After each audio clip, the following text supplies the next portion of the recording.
The Moto G54 is clearly a phone that caught my attention. If you haven't seen my previous video, go check that out. A link should pop up right now. Now I say it caught my attention because it's got fantastic pricing and sensible features to go along with it. But I started wondering, what if anybody wanted to buy a phone under rupees 20,000? What's a good alternative to the Moto G54? And the newly launched Realme 11 came to my mind. So I decided, let's do a comparison between the two and figure out which one should you pick up. If you're here for the very first time, I'm Arshad. You're watching Trakin English, your destination for detailed, incisive gadget reviews. So first things first, the Realme 11 actually has a larger 6.72-inch display compared to the 6.5-inch panel on the Moto G54. Although if you ask me, the size of the Moto G54 is comfortable to use, and I think that the 6.5-inch screen size is kind of in the Goldilocks range. But I can understand if you like bigger screen phones. Now, because the G54 has a smaller display, it's narrower and shorter, and therefore the in-hand feel is very, very comfortable. But yes, the G54 is definitely a thicker phone compared to the Realme 11,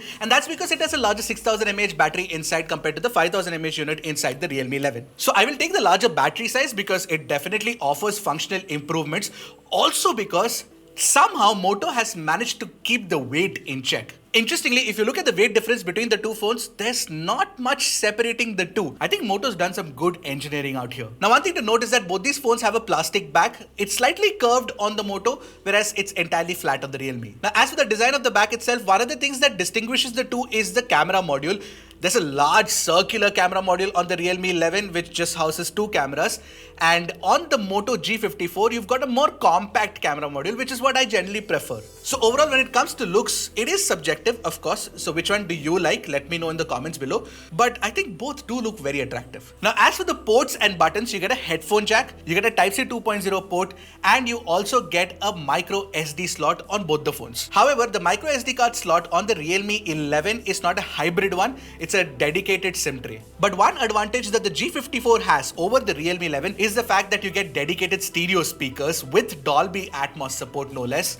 Realme only has a mono speaker. And when we compared the sound quality of these two phones, it's undoubtedly much better on the Moto G54. You get more bass, there's more space, it's just more engrossing. And that's really good for a budget phone. Take a listen for yourself and let me know what you guys think.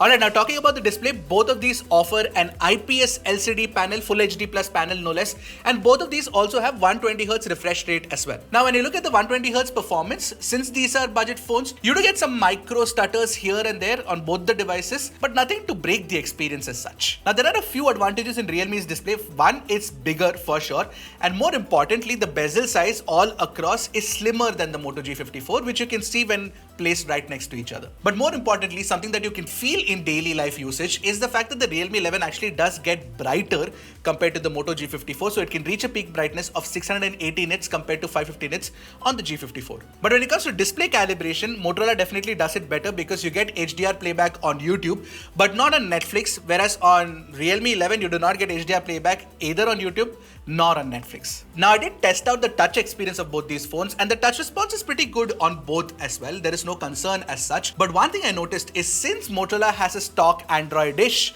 operating system and user interface as well, the animations are smoother and faster, and therefore it feels like when you're touching the display, it responds slightly faster than the Realme 11. And that's very important for budget smartphone experience, because then you feel that the phone is faster than it actually is. Now with respect to the fingerprint scanner, it's embedded on the power button on both the phones, and both are equally fast to unlock. No concerns there. Alright, talking about the specs, both of these phones have a MediaTek Dimensity chip inside, but the Realme 11 has MediaTek Dimensity 6100 Plus and the Moto has 7020. When you look at the RAM type and the storage type, it's LPDDR4X and UFS 2.2. But when we ran the storage test, what we noticed is that the Realme 11's storage read-write speed is actually half that of the Moto G54, despite the fact that both are UFS 2.2, which was very weird to me. And it goes without saying that the Dimensity 7200 inside the G54 is a more powerful processor, and the Antutu score shows that. Now we do run our regular CPU throttle test where we engage 40 threads for 30 minutes, And we noticed that Realme is slightly more stable at about 86%,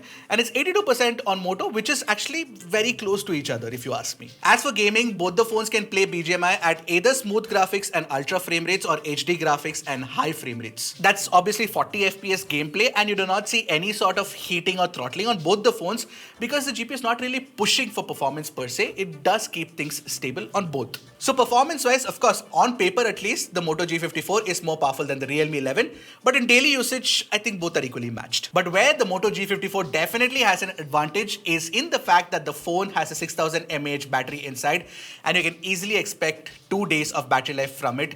And on the Realme 11, it could be about 1.5 days. But the Realme 11 has another advantage, and that is the fact that the Realme 11 actually has faster charging speeds of 67 watt compared to 33 watt on the Moto G54. So it will take about 35 odd minutes to fully charge the Realme 11, where it will take about 1 hour 10 minutes for the G54. As for the connectivity aspect, you get Wi-Fi 5 support on both the phones, so that's not really too much of a concern. So wireless connectivity was very good on both. But technically, Moto has more 5G band support, which is 14 5G band support compared to Realme 11's 9 5G band support. And Motorola also supports voice over NR. And in general, what I notice in my usage is that the call quality is better on Motorola, and the earpiece quality is also better on Motorola compared to Realme. Now, software is Android 13 on both the phones. You get Realme UI on Realme, of course, and you get MyUX on Moto G54. Now, Motorola promises 1 year of assured software updates, so you will get Android 14 for sure, and 3 years of security updates. Realme makes no such promises whatsoever, so 1 year is still better than no year promise right now. Also, Realme has the problem of bloatware and glance integration and just too much personalized search recommendations. It just gets really annoying. The G54 does have a few extra apps, but otherwise the experience is extremely clean. It's extremely responsive, and that's something that I really love about the MyUX experience on Motorola phones in general. Plus, the kind of features that you get with MyUX is pretty good. Like, for example, you get Moto Secure, you get Moto Gestures, and all of that works really well. Now, Realme UI also does have its fair share of features. For example, Clone Apps, it's based on ColorOS for sure, but I like the cleaner experience on Motorola overall. Finally, let's talk about the camera, and let's start with the camera setup. And obviously, the Moto G54 has a practical camera setup. You get a 50MP primary camera, 8MP ultra wide with autofocus, which doubles up as a macro camera as well, and you get a 16MP camera on the front. And on the Realme 11, you've got a 108 megapixel primary camera, of course, lots of megapixels, but a 2MP depth camera and a 16MP camera on the front. But specs are one thing, how do they perform? Let's find out. On the primary camera, with respect to detail retention, both are almost equally sharp. And the HDR performance is also nearly identical. Essentially, both have decent control over the highlights and the shadows, which is very good. Colors are more close to natural on Moto, where Realme tends to make it slightly extra saturated for sharing on social media, but it's not too bad. Skin tones, while they're not even close to natural on either phones, especially with Motorola where you have a red skin problem, Realme tends to make the skin a little too bright. That's the difference between the two. Moto's portrait is, however, better tuned. I like the edge cutout. It's very well done. But more importantly, the low light performance on Moto is just so much better. I mean, you get a far better tuning with correct colors, more exposure, just better overall. Selfie cameras on both the phones are good in terms of details, but Motorola has the red skin issue once again and Realme is a little too bright. But portraits and HDR are definitely better on Moto. However, if you look at low light selfies, I think Realme is better. That said, the G54 has that ultra wide, and that's definitely an added perspective when you want to shoot pictures. And this is a pretty satisfactory ultra wide angle camera where you can actually get good details and a serviceable ultra wide angle picture as well. Also, since it has autofocusing capabilities, it lets you shoot macro too. And when you look at the ultra wide angle and macro pictures, generally both of them are pretty decent looking. Now, video recording is possible with the rear camera on both the phones at 1080p 30 fps, but I felt that the quality on the Realme 11 is better with better HDR as well. However, on the flip side, you can shoot 1080p 30 fps on both the phones from the front camera too, but Moto offers stabilization and I'd pick the G54 as the winner here. Overall, since you get more cameras on the G54 and comparable performance in general as well, I think G54 would be my camera phone of choice between the two. To sum it up, the G54 has a more powerful SoC, better battery life, better multimedia experience with HDR playback on YouTube, and of course that stereo speaker setup as well. A more versatile camera setup with the ultra wide angle and macro, and definitely a far more refined software experience too. Realme 11's advantage over the G54 would be the fact that it has faster charging speeds and that taller, brighter display too. So when you compare the two, the G54, I'd pick it over the Realme 11 without an iota of doubt.